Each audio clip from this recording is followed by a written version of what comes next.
welcome to When Learning is Trauma. Welcome Lisa, and we have welcome Mighty Pete Lonton. Have I got that right? Lonton. Yes, indeed, you have, certainly, thank you. From Northern Ireland. Pete, tell us about yourself. I hate doing an introduction. Who am I? God, there's a question, right? How long have you got, Lois? You know, it's who am I? Well, people know me formerly as Pete Lonton. I've given myself the brand of Mighty Pete. One, because it's great. You can buy the domain mightypete.com. It's there. It's super simple, right? So, but I mean, it's kind of ironic because in Europe, people think that's a bit ostentatious to give yourself such a brand. In America and farther afield, they think it's fantastic, right? Yeah. So there's all these different things, you know, why not? So you can be anyone you want to be. So who am I? I am a podcast host. I am a best-selling author. I am a TEDx speaker. I am a father. I am a mentor, and I am a property investor. So that's a whistle-stop tour of who I am. I'll save you the math. I'm 42 now. And big changes in my journey about 5 years ago, where I reached what I called my sort of midlife opportunity. That was a big shift in my life from who I was and what I was. And ironically, dyslexia and a few other things actually played a part in that, you know. So I think when I got to the stage in life when I sort of put all my effort into, you know, being who I was, took a lot of effort, took a lot of energy to be who I was or who I was at that time, because there was so many things I was and so many things I wasn't. But what I actually discovered then when I stopped trying to be something that I wasn't and allowed myself to be what I am, then actually it took a hell of a lot of energy and we allowed to go a hell of a lot faster. So life changed quite dramatically. So it's a very quick whistle-stop tour. That's, you know, really quite an amazing thing to say, because immediately I resonate with what you said, the effort and the energy it takes to be what you're not. You know, yeah. And I think of that particularly as a writer. You know, Lois Wright. I think there's you know, people talk about a midlife crisis, and I would liken that to, you know, and I fondly change the wording then to midlife opportunity, because it is, right? But I actually think, you know, for me, the time when I should have been the most clued up between having young kids and, you know, I had, you know, a bit of the mortgage paid off and good job and all these things, all the sort of the superfluous things in life. By rights, I should have been at my happiest point, and yet I was at my most lost point. You know, don't get me wrong, the kids are hard work and life and work and everything else, and you're chasing your tail and there's not enough time in the day. I hadn't a clue who I was. And I kind of fondly liken it to, it's a bit like a fishing rod. You know, the further up the rod you get, actually the more bendy and wave it is, and you're sort of waving around the wind. You don't know whether you're coming or going or what's good or bad, you know, and that's where I found myself, and going, you know, and people say, oh, are you happy with who you are? And it's like, I haven't got a bloody clue who I am. I don't know who I am. I don't know what I want. I don't know what's right. I don't know what's wrong. Just totally sort of lost in what was going on. And it took a couple of crises in my life to sort of shake that out, really, into I had to slow down. You know, the body sort of pretty much started to take over and saying, listen, if you're not going to take the time to slow down, I'll slow you down. And the body's amazing at doing that. It says, you know, you've tried this, you've done it the hard way, you've pushed as much as you can, but we can't sustain that, you know. So and from that point, like I said, a lot of things changed in my life. Pete, tell us about your early life in school, because that obviously impacted later on. So probably through our, what we call our junior school, our primary school system here in the Northern Ireland and the UK. So typically around up to the age of 11, 12, you're in a junior school, and that was fine. I was a very nice young boy. I think would have always been that way, and you know, my reports were good enough until the academic side started to kick in. So really, you know, getting through, in the time we had moved house a lot of times, so when there's an entrance exam to go from junior school to senior school, and you know, retrospectively, and even as we talk here, I think we had moved house, so I had a tutor for that, so I was well sort of trained up for it, if you like, and managed to pass that exam. And that was fine. So then I went into secondary school, and quite quickly then, just with we, like I say, we do 9 subjects here at the time, and going through, and I quickly started to slip, and just keeping up, and just you start off, I think, with 2 languages, maybe 3 further on, but you've certainly 2 languages, maths and English and science and all these, loads of stuff going on. And almost very early on, I started to actually struggle. So within sort of the first year, second year, and third year, I then started getting myself into a wee bit of trouble. Okay, and this is, ironically, we look back now. I believe from between second year and third year, at the end of the school term, the principal reached out and more or less said in a letter to my parents and all the rest was, the school term's over. We will need you to come in and speak to us before the next school term starts and decide about your future here in this school. The cards were, my cards were marked at that point, and I knew it was. Now, that was down to behaviour and also school performance. Now, I would say I hadn't been diagnosed with anything at this point. Yeah. I was just being a little bit disruptive. Okay. How old were you at this point? I would have been probably 12, heading into 13. So you could probably throw a bit of testosterone and puberty in there as well for the crack, Yeah. So there was a whole lot of stuff going on. That's summer. I mean, to do that to any child now, I think is possibly one of the most cruel things anyone can ever do. Because I was quite a quiet child in many ways. Not quite. I was confident in what I did. I just didn't need to communicate a lot. However, what happened was over the following 2 to 3 months, I had plenty of thinking time. And of course, still with really sort of childlike behaviour, when someone says, we need to talk about your future and you're in trouble and all these things are going on, what happened is, I started to have rather dark thoughts. Yeah. And that pretty much led to me to having suicidal thoughts because I'm so much of a hassle, I'm such a nuisance, I can't do right for doing wrong. And all my school report said was, could do really well if you tried harder. Yeah.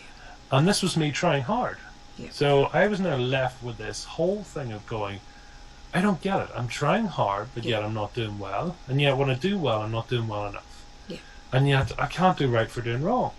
So the unfortunate, and I look back and I cringe at, not at the situation, I cringe at like how trapped and my initial thing was, it was like me versus the world. Even my parents, and at the time I had looked at it that my parents were with the school, and it was me versus my parents versus the school. In fact, my even my sister would say, and my parents were petrified. They didn't know how to speak to me. They didn't know how to connect to me because it was a very vulnerable time. And my natural instinct was to introvert anyway, and to sort of solve it quietly or to not attract attention. Yeah. Because it was sort of, that's what introverts do. They don't want to attract attention, and yet I'm attracting attention, but I'm also distracting. I'm distracting because I'm not performing, so I distract in other shapes and forms, which I imagine is very common with people who are, distracting, distorting, deleting, or generalizing. That's the NLP world. When you have a weakness somewhere else, you become creative somewhere else. So, it was all those things. Yeah. Long story short, I was allowed back in, and thankfully that period subsided. But it was always, secondary school was always a bumpy ride. Let's just say there was, performance and sort of I was bullying people. And I'm really not proud of that now, but just being difficult, being outspoken, and not, I don't know, it's just different ways. It's very much like a duck out of water. I think that's probably the best way. And my parents, God rest them, unfortunately both passed, but my parents were there very much, and they would have done anything that it took. And it's always interesting the parts that parents take. So a lot of that was either tuition or extra support and help with the homework and the things like that. In hindsight, looking back, I was probably in the wrong school. Okay? And I think when the school is not picking up on your style or picking up on who you are and what you are, and your parents are supporting you to the best of their knowledge and all the rest, and that's no slant on them at all. But actually, I was probably just in the wrong pond. And I do believe that to this day. It's that thing when parents and people around you want the best for you, but actually they want the best for you as far as they're concerned. They're not thinking from your perspective, they're thinking from their perspective. More or less the old adage of, listen, just suck it up, you'll be alright, and once you get through this, then you'll be something else. Well, but Pete, sorry, go on. Let me think about that. The school, parents try and they put you there hoping and praying it's going to be the best for you, and no one's got the knowledge to say, is there a better place? Yeah. I think that's what, because Lisa, you did that. In Ireland, is there an option to be in a different place? Like, you have public school in America, and if you can afford it, you go to private school. Or if you sue the school district, you go to private school, maybe. But how's it in Ireland? So generally here we do have options. So there's not a lot of paid for schooling here. It's all generally state run, but there's different levels. So you've grammar schools, you've secondary schools, so you've all sorts. So generally everyone has an option of probably maybe 3, 4, 5 different schools to go to, depending on your academic level, depending on location, things like that. So several factors. So there's options. Wow. To answer your question. Will That's that fantastic. pigeonhole you into something when you're out of that? If you go to one school, are you sort of Well, you see, that's where it is, and I think that's where a lot of parents and people who have the experience look back and saying, if I put you into this primary school, that increases our chances of going to this preferred secondary school, which then dovetails you who is good at sport or good at math or good at whatever. They have a particular aptitude for a certain subject, or because people here, they publish the results of schools, right? So it's like a league table. So this is the best school, they've got the best results, whatever. Yeah. So of course then people then flock to the ones that have the highest achievements. What they don't look is saying, how's it performed, how's it served the child best? Yeah. They're saying, how has the institute actually passed on the best number of exams, on this test, so is that a fair indication of the schooling? Well, it's a method of scoring it, right? Yeah, it's a method. How about in Ireland, do they tend to understand learning differences like dyslexia? For me, it was pretty much non-existent. It wasn't picked up at all. Yeah. I think it was probably borderline enough that it was not really picked up pretty much at all. I don't remember it ever being mentioned. Yeah. I think situations and times have changed, because ironically what has happened for me, and like I say, I was only properly diagnosed in the last 4 years. Yeah. I had suspected, it was almost like a running joke, but my niece was diagnosed, and it was picked up in her primary school, so she was about 9, I think it was, and I saw the procedure they had to go through. So my understanding was, I have 3 young girls, so I thought, well, if they know that I have it, then it's going to expedite the process. If we have to cross this bridge, that actually, if I've been properly diagnosed, then if we have to get them tested, it's going to, it's going to reinforce and it's going to speed the process up. So I did it more for that. I did it for my girls to actually understand. What I've learned and what it's done for me since then has been exponential. But we'll not get ahead of ourselves, but that's, I went, what's that, sort of 35 years of my life, 37 years of my life, not knowing. It was kind of like a running joke, but it was and it wasn't. And when it's not properly diagnosed, it almost gets washed away. It's like, I'm just a bit tired today, or a bit lazy, or, just never really learned to do it properly, or whatever, right? So, because it doesn't have a label, if you believe in labels, some people don't even believe it. So, but it's a whole different ballgame. Could I ask a personal question about that? So I talk to a lot of adults who will talk about their schooling, and they feel embarrassed, and they feel stupid, and they feel ashamed, maybe because they weren't performing like the other children in the school. How did you feel as an adult looking back on your school? Yeah, duck out of water. Best way to describe it. Am I proud of my schooling career? No. But it was against me from the start, right? And I just say it was just not the right school for me. Yeah. Wasn't for lack of want. I mean, don't get me wrong, I've met lifelong friends, But the problem is I compensated through other methods. So it could be anything from cheating. It could be anything from, getting help, getting extra support and tuition for it. Yeah. Even, my grades, what would have happened? My mother passed away when I was 17, so our final sort of leaving exams through secondary school, I don't know what grades I was on, but I can tell you the grades I got weren't brilliant. Now what happened was, again, this method of compensation, that my parents and my father at the time, so we went to universities with grades much below par of the entrance of that particular subject. We went in, but it went in with a letter of compassion also. So it was another, ironically, and I don't say this lighthearted, but it was, it's almost like, I know the grades are really poor, but actually it was extreme and unfortunate circumstances. So once again, I was actually then pigeonholed into a subject, which ironically, I probably by all, normality shouldn't have been. I shouldn't have been there. Now I know it was extreme circumstances, but I do sometimes wonder, it's like, what if that sort of support and that help from others hadn't have been provided, that I was supported as a person as opposed to he's a really smart guy or somebody fighting my case and sort of not begging me up, but I mean just really sort of pushing my corner as opposed to saying, let's see where you go. Where does he want to go? What is his thing? Where's his natural vibe? What's his natural strengths and things, as opposed to going, I know if he goes to this school, then he has a better chance of doing this, and if he does this, and then after that it's on his own. We've done everything we can possibly do to support him. Yeah. And that was the old school, right? It's like, God, I reared you up, I educated you, I did everything else, and then you went out in the world and you let me down. Yeah. Well, funny that, because you were destined to fail at the very start, because it wasn't you, it was your parents' life or somebody else's life and expectations. Yeah. You were doomed from the start. Yeah. So a very long answer to your question, Lisa.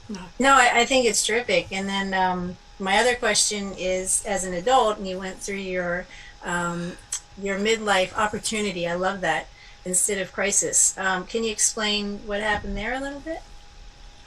Sure. I mean, I got to a stage in our life, we lost the business, and I couldn't have been working any busier and harder at that time. And I literally, when you lose a business and there's so much going on, it's like this boiling pot. And it just the disconnect, because I'm part of my life, I'm saying I can't work any harder. Yeah. And yet you're losing a business at the same time. And then we just had our first daughter. So, I mean, anyone that has young kids knows sleep deprivation, everything else. I mean, that's enough to send anyone crazy. I don't care who you are. Yeah. You've that on top. And then you've got this little voice of going, you're capable of more. And I'm going back to this school reporting, which, funny, I brought up in a coaching session recently. If that whole statement is, could do better if he worked harder or if he applied himself. That's on just about every one of my bloody school reports. And I actually now am saying, please do not ever write that on someone's school reports. Because that is a judgment on someone. Yeah. And it's not a constructive statement. It's, I can never, could do better if he applied himself. Well, there's no end to that statement. Yeah. God almighty, I could give Usain Bolt a run for his money if I applied myself. Yeah. Going, yeah, but I didn't, and I haven't, and I couldn't. So, the language we use, but, I mean, where I am now, I'm going through that. It took me to have the breakdown, to have the breakthrough. Yeah. Literally, it came from me down to one night, literally sitting on the side of my bed, rocking backwards and forwards.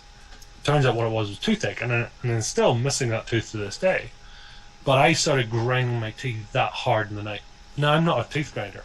I literally was clamping down on my jaw that hard. And just this tooth took bad, basically.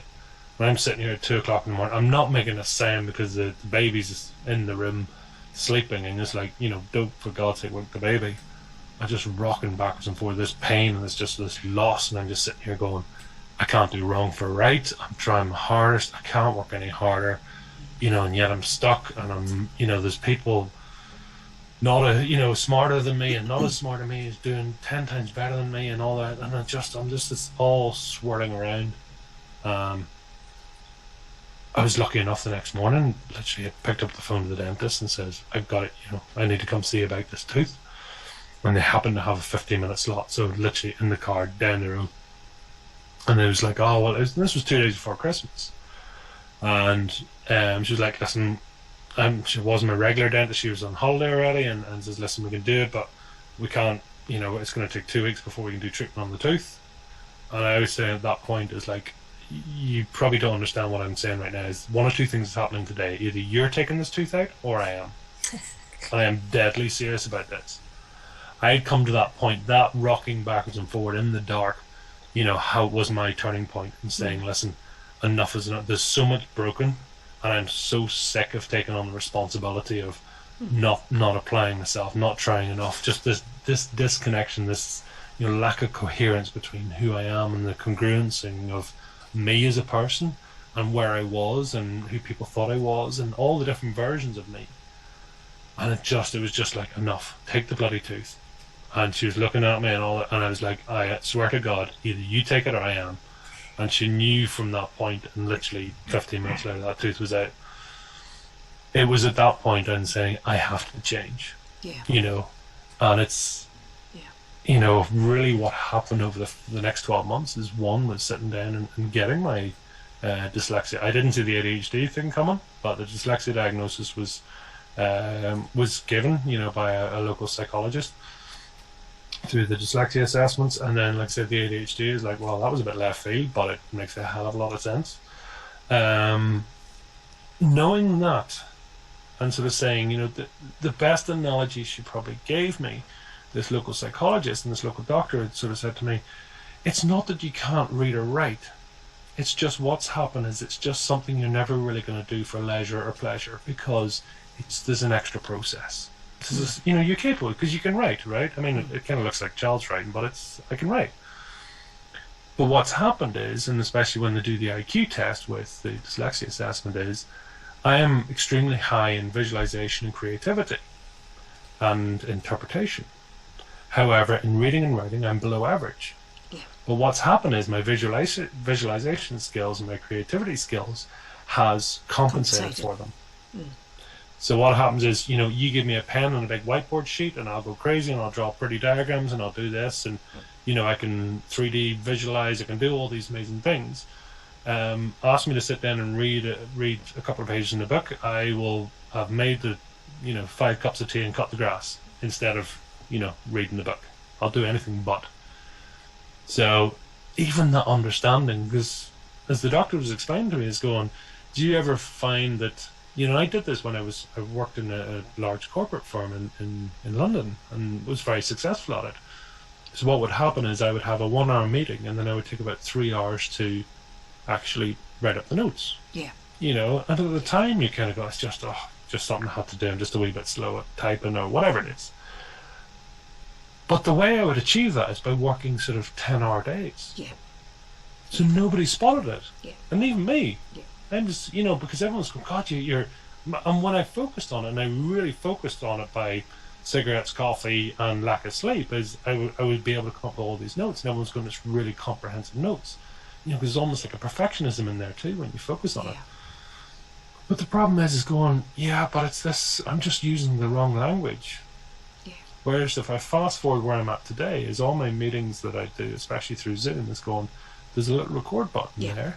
And by the way, I'll send you the transcript, I'll send you this, because don't expect me to take notes. It's just not my passion, it's just not my thing. But there's plenty of software, there's plenty of other things out there that will do that for me. And it's certainly not your strength. It's not my strength, and that's okay. That's right. Yeah. It's like, because there's two sides. I mean, sometimes, your weakness can be your strength too, right?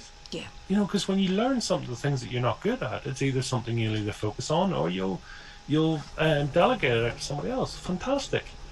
It's what does it call it? Kintsugi in the Japanese pottery, where they celebrate the breaks, right? So instead of trying to do it with this invisible glue and make it sort of look like it's not broken, they use gold. They celebrate the breaks. Yeah. So you see this pottery with beautiful gold veining through it. It's been broken and shattered, but it's got this beautiful gold veins and all that. Celebrate the breaks. Celebrate the weaknesses and the flaws and re-strengthen them, right? So it's like, you're not broken, you're not sort of tagged special or different. Congratulations, you're creative. But Pete, at what moment did you then not feel like a duck out of water?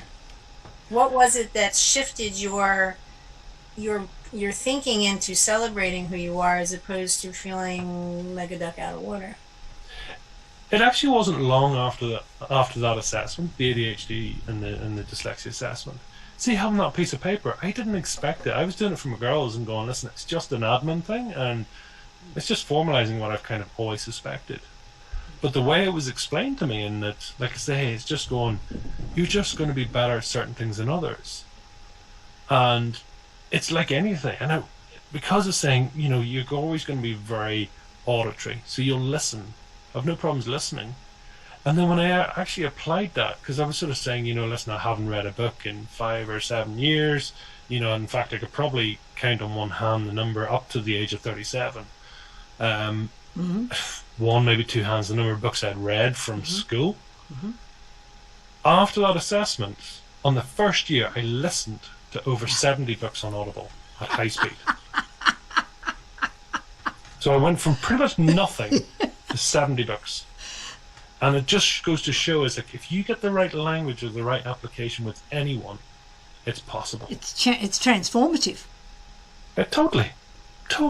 And I wanted to do it. Yeah. My God, I was living, breathing it. I was going for walks for fun. Yeah. Imagine that. I was going for walks for fun because it gave me more listening time. Yeah. And even that, and a simple little technique, and with the ADHD, it was a beautiful thing someone explained to me, and saying with that, the likes of, you could do it on YouTube, you do it on Audible, and I'm sure all the audio platforms, is you can listen to it at a higher speed. Yeah. If it's too low, I get bored. If it's too high, I get frustrated. When I find the right speed that particular narrator speaks at, it's like it just is poured like a funnel straight into my head. Because it doesn't annoy me, slow me down, whatever. It's just like they're talking straight into my brain. And I'd say that to anyone, find the speed that's right for you. And it's a game changer, because people say, yeah, I go, but I get bored and I switch off and I'm looking here and I'm, whereas if you up the speed, not too much that you're not listening, but you find the right speed. So it's the same thing, but just in a different application. Yeah. Right? Yeah. It's kind of go, I don't care if you eat the book, if you listen to the book, if you read the book.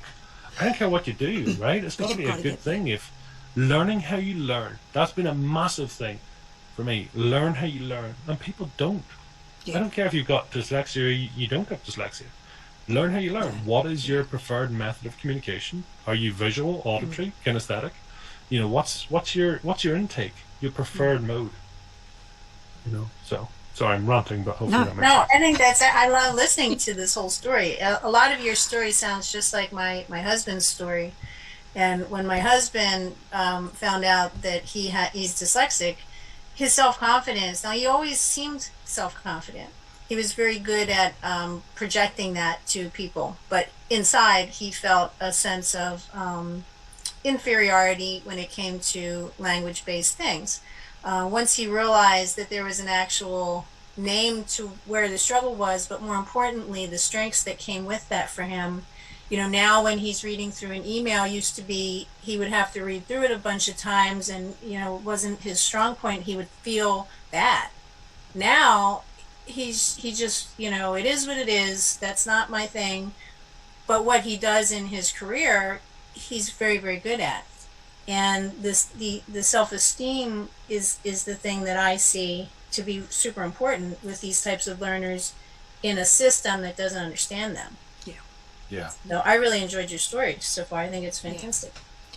That weight, and it kind of goes back to what Lois was saying at the start, that weight of trying to be, and the energy it takes to be something you're not, it's totally different when you find that something that you are. Like I say, to go to listening to 70 audiobooks, that's not something you do for, that's not just like a habit thing. That's something you do because you love. It's a passion. Yeah. And that's the difference. But the letting go, as you say, with your husband, oh God, I forgive myself for so much, and I'm going, listen, I look back and it's going, the tragedy in having kids now, the tragedy of somebody feeling that way because, feeling suicidal because it's like, I can't do wrong, do right for doing wrong. I feel And we sorry bring for this people up, in and that. people don't really think that that actually happens. They say, "Oh, they were feeling this way from something else," and we're saying, "No, Yeah. they're coming through a system where they're failing daily." Yeah. People don't Yeah. take it seriously, And we have failed them. The school system, the teachers have failed and the the parents child. too Yes, and the parents. didn't know. Yes, the parents didn't know. Believe me, Yeah. that's a tough one. Yeah, and that's why we're doing all of this. Obviously. Yeah. So I really appreciate your story, because sadly, it's not unique in the things that you went through, the things that you felt, and it's kind of, it's almost, well, I'm glad that people find out, whatever age they are, but how great would it be if when they're in school, we could explain, here's your strengths, this is who you are. Yeah. Make the best of your life because you're fantastic, instead of keep telling them what they can't do, what they can't do, what they can't do, and allowing them to have these feelings of inferiority. It's not right. We've got a question for you, and I think you'll be able to answer it quite directly. How old are your daughters now? So they are, one is 5 and the twins are 2.5. Ah, so the little ones. Because the question is, as a parent, what advice do you have for parents of students who are struggling? Do you know, and it's something that probably applies to me leaning into my passion, for me leaning into, who I am now and how I've changed my parenting style, listen, I'm changing my parenting style daily. Yes. And the one thing is to listen. Honest to God, and it's like, I would classify myself when I'm in this focused concentration, certainly from doing the interviews, and I was, lucky enough to have yourself on the interview, Lois, and it's for me, it's a very focused time. But when you listen to someone and genuinely, truly listen, and you give them the time and the space, you hear them not just with your ears, you hear the language, you hear the tone, you hear the energy. And kids are no different. Yeah. Kids will actually tell you, what makes me feel sad, what makes me feel happy, and they don't forget. They're like little sponges. And it's so easy to come in, especially I suppose as a male role model, is to come in almost and sort of going, I will solve your problems and I'll beat my chest.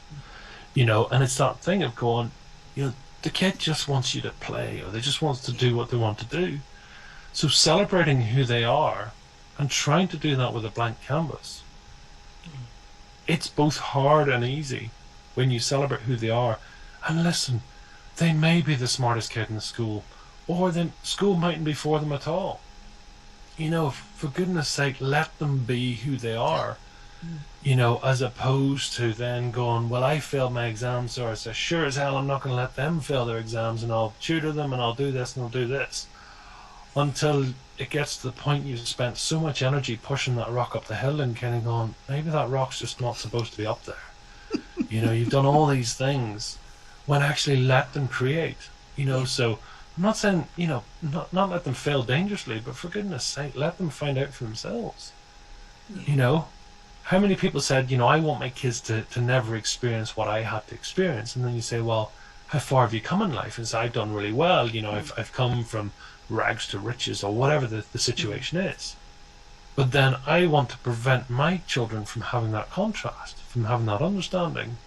I don't want them to see the depth of what I saw. Yeah. And then you just contradict yourself, right? Yes. It's because of the contrast is what drives you as much as it does. Yes. But yet you don't want them to have that. You want them to shelter them from the pain. Yeah. And then you kind of going, well, hold on, you can't really have both here, can you? Yeah. Interesting, yeah. Good It's point. So, Yeah, it's a very good point, because it's very hard. I mean, you don't want kids to feel the level of pain at that early age. You really don't. Yeah. But sometimes it just happens, doesn't it? it happens, and there's a great little story, and I'm sure you've seen it, and it talks about, good thing, bad thing, who knows? And it's a great little sort of like almost little parable along the lines of, the farmer has a son, and I'm going to butcher it here now because I'm trying to remember it off the top of my head, but long story short, one day, the horse breaks out of the field, and the horse runs away, and the neighbor comes in and says, that's terrible. bad news, you know. But anyway, time goes on a bit, and anyway, the horse comes back, but the horse brings a load of friends with it, so they manage to trap several horses. So the neighbour comes running back and saying, "This is good news, you now have lots of horses." So all this, so anyway, that's fine. And then next thing, you know, the son decides to try and tame one of the horses, so gets on one of the horses, and lo and behold, falls off the horse and breaks his leg. Neighbour comes back and says, "That's terrible news, that's really bad news, and that your son had broken his leg." Next thing, war breaks out, and then they come for actually to sign up young soldiers, and the son can't sign up because he's got a broken leg. Is that good news or is it bad news? The point of all this is all perception, right? Yes. You know, so people see mental health, people see, you know, dyslexia, people see ADHD. They see it all as this, like, almost this, "Oh, I'm sorry you have that." And it's like going, do you know what? There's some of the most creative and beautiful people out there that have these things, because sometimes it is that kintsugi. It is that, you know, your weakness can be your strength. You know, when we learn to be who we are as opposed to not being, you know, being somebody else, then God Almighty, you know, you can be the most powerful person you can be. Are we all going to be ballerinas? No. Are we all going to be Einsteins? No. But that's okay. We celebrate who we're not as much as we celebrate who we are. I like that. Oh, you know, that's brilliant to me. Celebrate. You know, learn to be who we are. That to me, I think is, you know, is fantastic. And not to be putting down or put it on Facebook as a competition. Yeah. Listen, the ego has so much to answer for.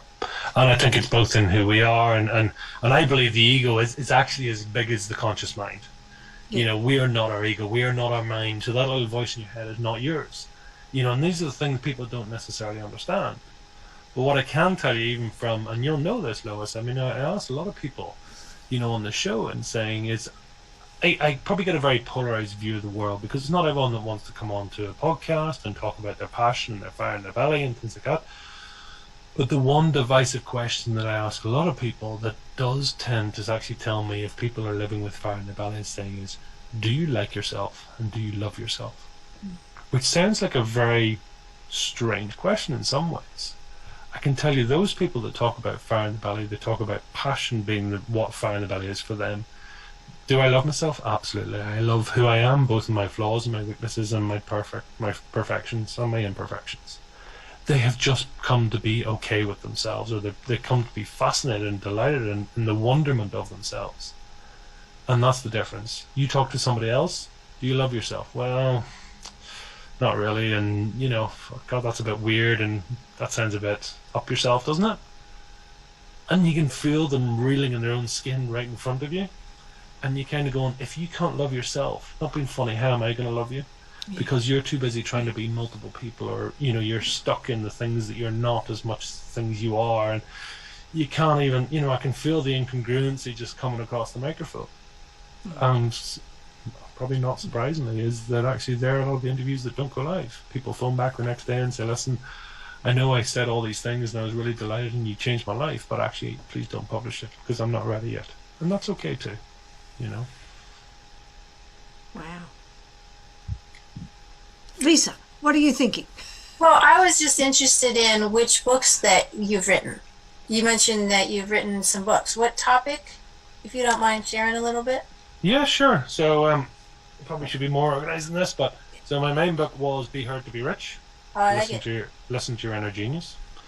And that was really, for me, I mean, we're literally over 18 months we've interviewed, I've interviewed 400 odd people. And they're not light interviews, as Lois will tell you. I mean, it's typically a sort of a 90-minute type interview, and we go deep. And that's it's a joy for me, because one is sharing that special moment with somebody, and my primary objective is to have more or less a special connection with somebody. If it's secondary, if we get an interview that we can share with the world, that's beautiful too, you know. But it's very much a byproduct. So this was actually brought about by the technique, because people are saying, how are you getting people to share? Like, people are saying on air, they're going, I've not told anyone this, including my partner, and yet I've just set it down a microphone and potentially going out public in the world, you know. And of people, there's about 12 podcasts that have come off the back of this podcast, and there's people saying, listen, you've changed my life and done all these things. So for me, it was sitting doing the book, Now it is kind of ironic. You kind of going, yeah, we're talking about dyslexia, and here's a guy that's written in his own book, right? Well, a couple of things I've learned when recording a podcast and that and getting them transcribed. It turns out that we talk on average about 10,000 words in an hour. Okay, Yeah. so you kind of go, well, that's quite a lot. And a book, I can tell you, that book is just shy of 300 pages, and there's just over 50,000 words. Yeah. So theoretically, I could talk this book in 5 hours. Now, it wouldn't be very good, it would need edited and all the rest. But my point is, people often think, God, you need to go and sit in a log cabin, and you need to have writer envy, and you need to take 12 months off your life, and you need to do all these amazing things. Well, I discovered there's no problem with the hole in the front of my face, that I can talk the book. And that's exactly what I did. So cool. between the software that actually, as I spoke, I wasn't very good at doing solos. Some people can talk solo to a camera with nobody there. That's not my thing. So my lovely editor, she was basically, we would do interview style. She would ask me a question. I would go into my rant. We would do 90-minute sessions every week, and it was over pretty much 12 weeks. We did this, got them transcribed, and lo and behold, the book was pretty much extracted from me. So Wow. the whole process from start to finish was under 6 months. And again, for all our sort of dyslexic and sort of ADHD friends in there, I developed a couple of characters in the book as well, you can maybe see. So pictures paint 1,000 words. So we got little illustrations done as well for fun. Yeah. Yeah. And it's again, sort of looking at the book.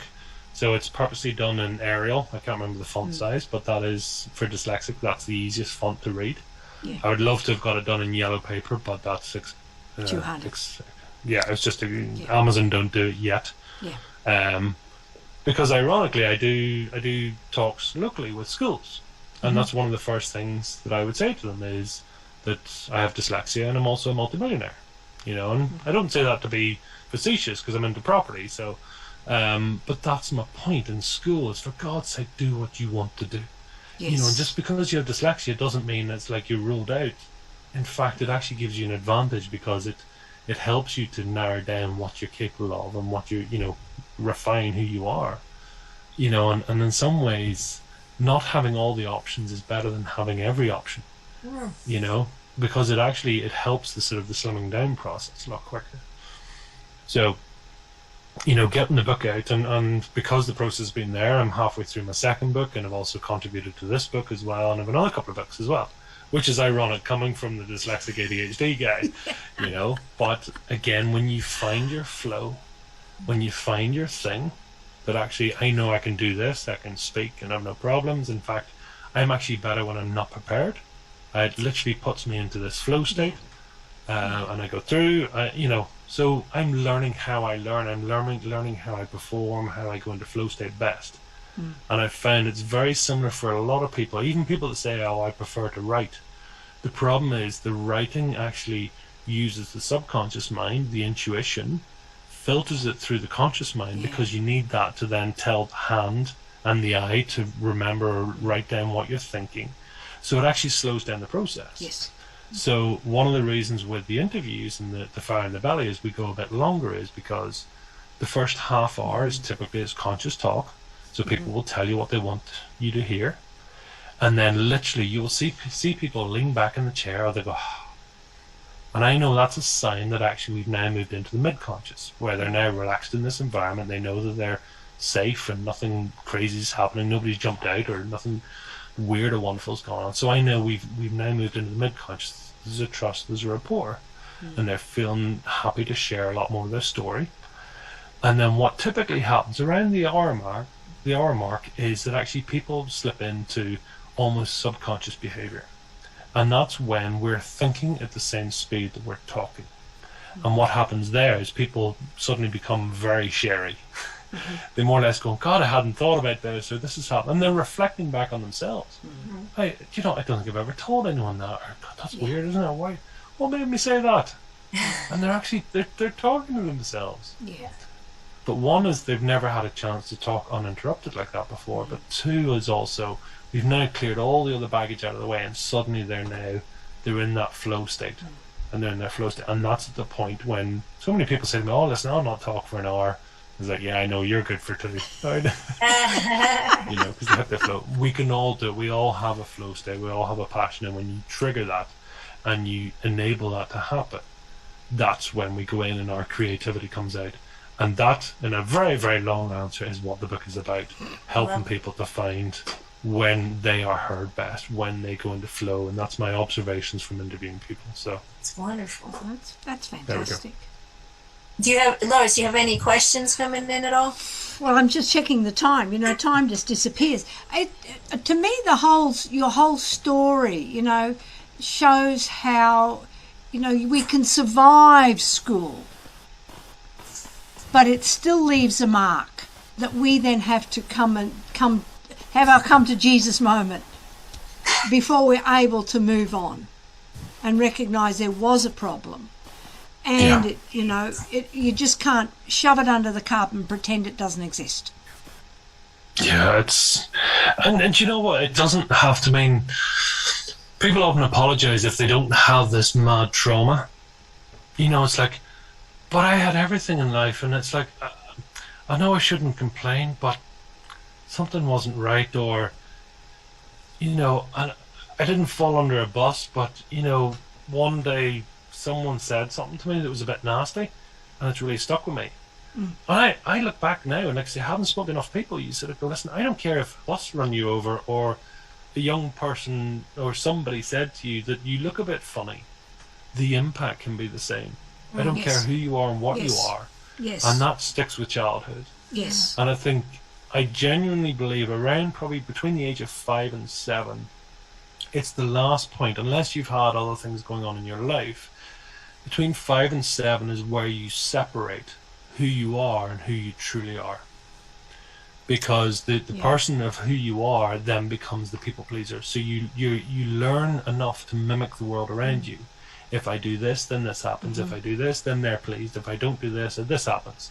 Now the problem is you've now separated, you know, because you've got societal expectations, you've got teachers, schools, parents, whatever else. All if you know you're a good girl. If you pass your exam, you're a good girl. If you fail your exam, you're a bad boy. You know, and all these things.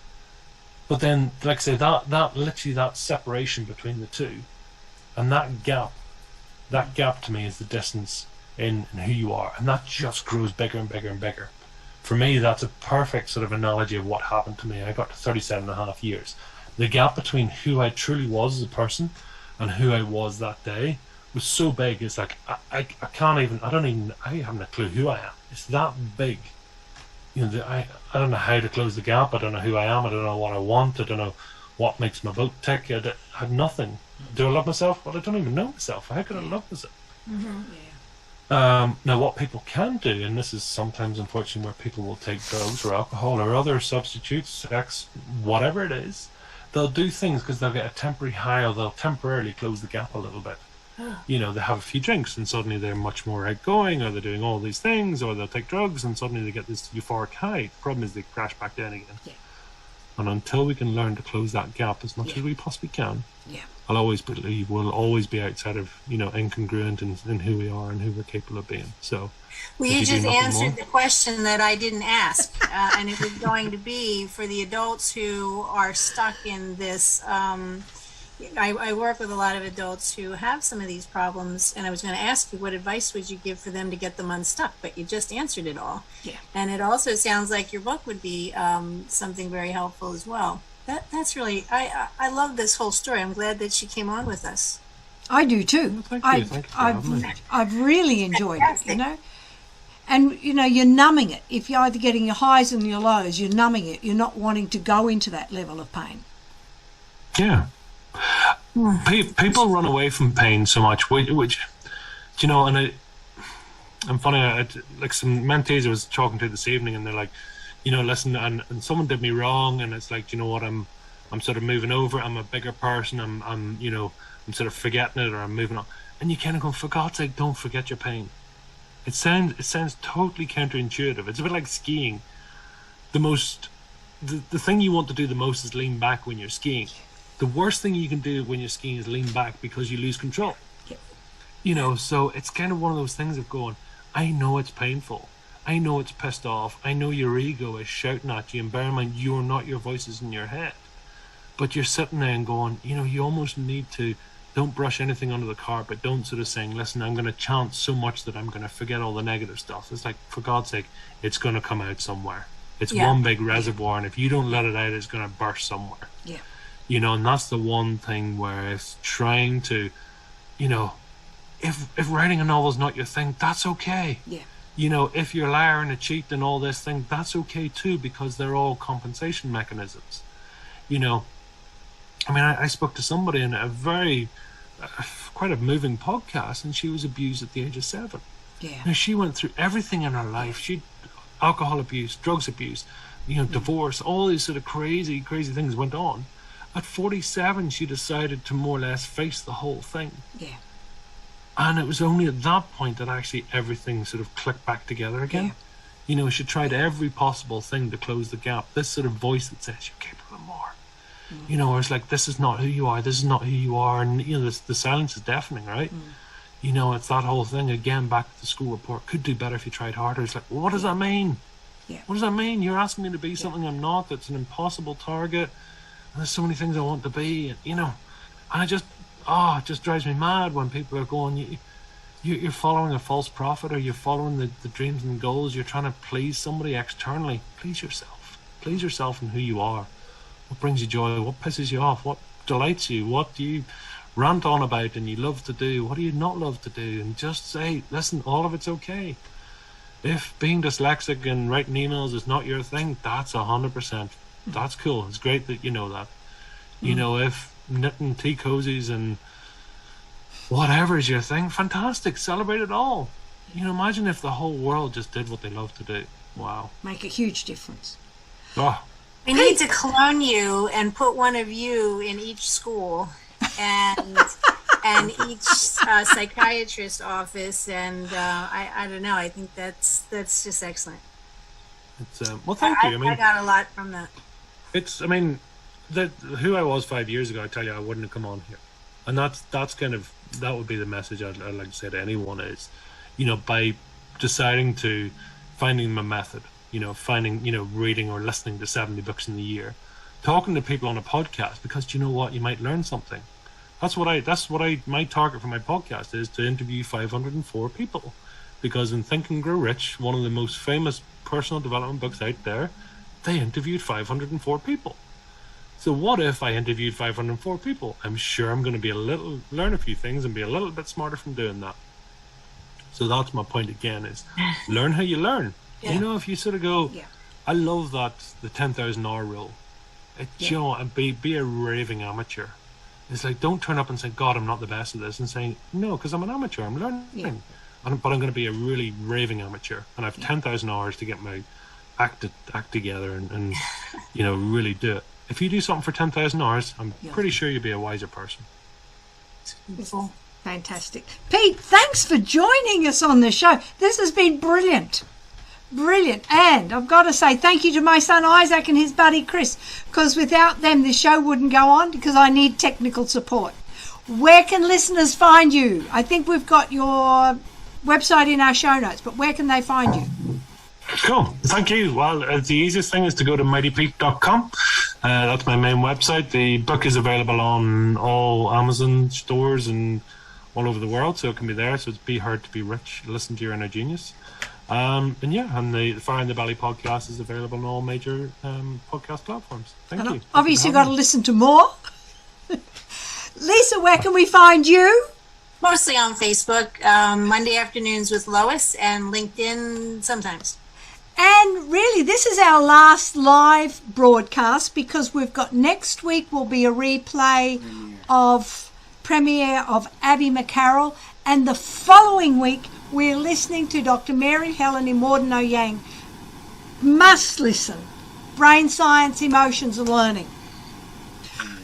Anyway, hit the like, hit the subscribe button, share it with others so that they can hear our stories and our books and poems about dyslexic people. Find me on Twitter, Facebook, LinkedIn, Instagram, YouTube. And my website is loisletchford.com. Anything else? And my son keeps there and going, say this, say this, say this, say this, say this, say this. And I get lost. Pete, thanks again. I really enjoyed our discussion today. I got a lot out of it. I really thank you. Thank you for coming on. Thank you, Pete. Thank you. Okay. Thank you so much, and we'll see you some next 2 weeks, otherwise next year.